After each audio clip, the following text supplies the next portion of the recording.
Hi, this is David Minns from G4 Guitar Schools in Lake Forest, and in this video lesson we're going to be answering one of the most common questions I get from students, which is how do I make my chord changes nice and smooth, and how do I start to get the chord shapes around my fingers? Okay, and we're going to be looking at two techniques here that we can use to do that.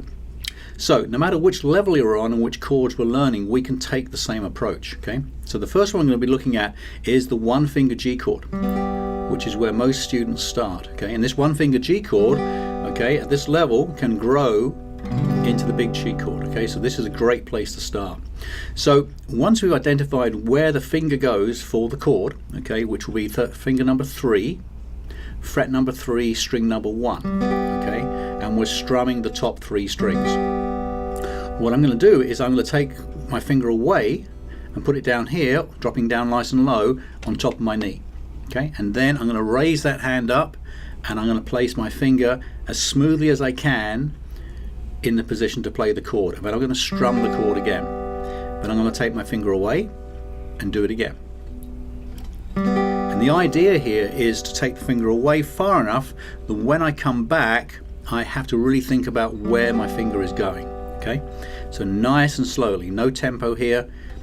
Take the finger away and bring it back. Okay, and the slower we do it, the quicker and faster we will learn it. Okay, so slowness is key here. Okay, we're building up muscle memory and we want to really remember what we're doing with our fingers. So we work this for a number of reps, number of repetitions. Okay, okay, as slow as it needs to be that your fingers can be accurate.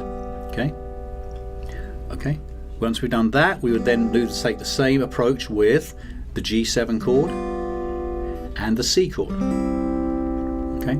Now, as we're placing the finger down, we also want to listen to the strings that we're playing. And in these three one-finger chords, we're playing the top 3 strings. Strings 3, 2, 1. Okay. So as we put our finger down and we strum the chord, we're also then going to pick 3, 2, 1. Pick the strings of the chord, and we're going to listen to make sure each one is ringing out nice and clearly. If we get a note such as, which is my third finger on the first string, that note there, it means I need to push down a little harder, okay, and get that string ringing out.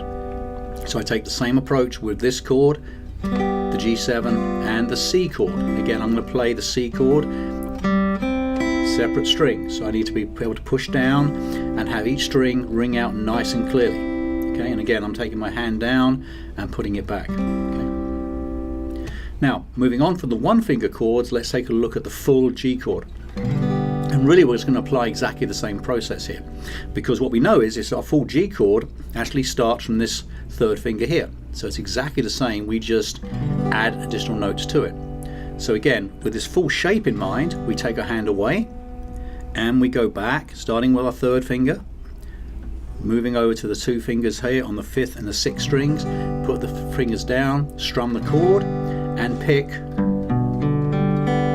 the strings to make sure they're ringing out. And we fix anything that maybe doesn't sound quite so good. We have to move our fingers around, make sure we have our arm drop, the thumb around the back of the neck, all the things we've spoken about. Okay, and again we take our hand away, bring it back, hand away and bring it back. Okay, it's important to do nice slow repetitions here. Okay, and this is where your practice will pay off for you if you're practicing every day, because it's unlikely that we're able to manage and get this all done in one day's practice. We need the continuity of the practice day after day, so our fingers and our brain remember what we're doing, and that's the muscle memory aspect of it. Okay, so we take this approach with, say, the G chord. We'd also take the same approach with the A minor chord. Okay, and for the A minor chord, maybe we put our first finger down here, first fret, 2nd string, and then the other 2 fingers after it. Okay, so at this stage we're just trying to remember where the fingers go, put them in place, and strum the chord and play the strings nice and cleanly. We would do the same with the D chord, okay, and we would do the same with the C chord. So whether you know 1 or 2 of these chords or all of them, you can take exactly the same process. And the same thing you'll do is you'll take the same process with every single new chord you're going to be learning as a guitarist to get the shapes underneath the fingers. So once we have the shapes down, and pretty much we can recall from memory where my fingers go, okay, now it's time to move on to look at how we're going to be moving smoothly between them. Okay, so in this case we're going to take a set of chords, okay, and we're going to be looking at the chords that go with knocking on heaven's door. So those chords would be a G chord, a D chord, an A minor chord, and then we follow that back up with a G chord, a D chord, and a C chord. Okay, now we're not going to play them in tempo, but we're going to use the sequence of the chords so we start getting ready towards playing that song. Okay, so what we're going to use here is a concept which we call anchor fingers, okay, or pivot fingers. If I take my G chord here, okay, what I'm going to do is I want to see which finger has to move the least to get to the next chord. Okay, so in the case of the G chord, my next chord is going to be D. So if I take these two fingers away and play the D chord, you can see that my third finger here doesn't have to move very much to get to the D chord. Okay, let's look at that again. Here's my G chord. Take these two fingers away so we can see what's going on. Now I want to play the D chord. So my third finger here on the 3rd fret 1st string jumps over to the 3rd fret 2nd string, and the other two fingers go in behind it. Okay, so this is kind of a semi-anchor point. It does have to move, but it hasn't got to move very much. Okay, so I'm going to practice now changing as smoothly as I can. Again, no tempo, nice and slow. Slow repetitions to get from the G to the D chord. And then I'm going to reverse it. Okay, so every change we have going forward we would reverse. So now we're going to learn D back to G. So the same thing but in reverse now. We take our third finger over to the 3rd fret 1st string and move back into the G chord. Then we move forward into the D chord and back into the G chord. Okay. So from our D chord, now we're going to change into the A minor chord. Okay. So again, we're going to change from a D chord into an A minor chord. Okay. And the way we're going to do that is the finger that has to move the least is number 1 finger here that's currently playing on the 2nd fret 3rd string. This guy here has to move over to the 1st fret 2nd string. So it's moving from here, 2nd fret 3rd string, to the 1st fret 2nd string. Okay, so I've got my D chord. This finger moves over to the 1st fret 2nd string, and the other two fingers go in behind it.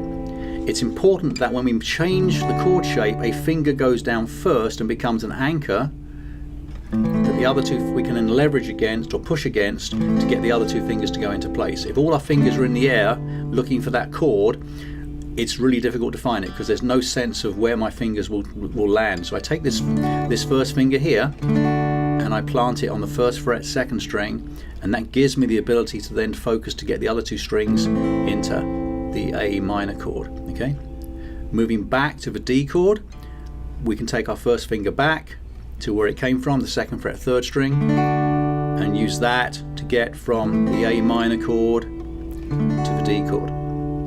Okay, now eventually over time what we want to do is practice getting into any chord using any finger, but for now we're just going to pick one and try and work the process. Okay, so that's our D chord into the A minor chord, okay, and back again.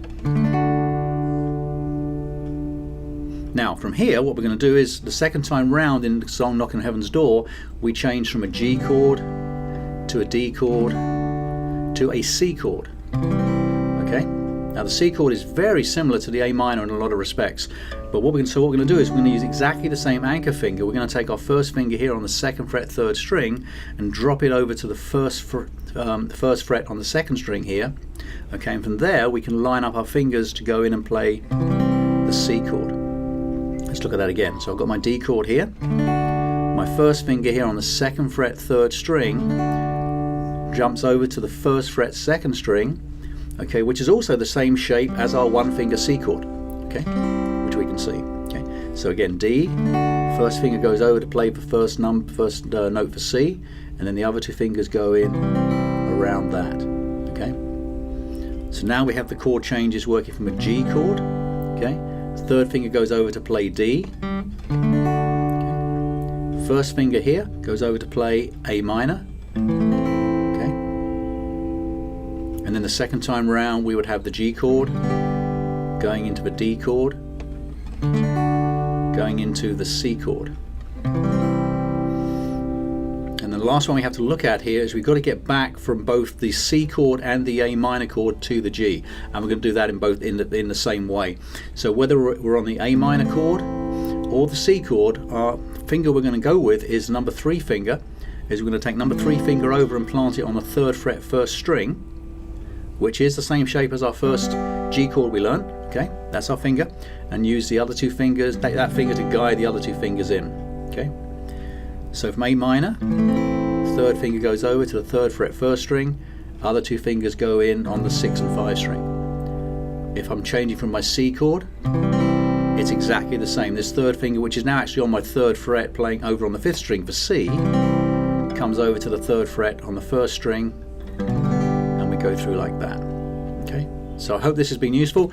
Take it nice and slowly, and maybe just learn 1 or 2, just learn the change between 2 chords. Okay, maybe the G to the D. Once you have that down, learn the D to the A minor, then learn the D to the C, and then maybe learn the A minor to G or C to G, something like that. Anyway, have any questions, please feel free to call me, email me, or we'll talk more on our lessons. Thanks so much for now. Bye-bye.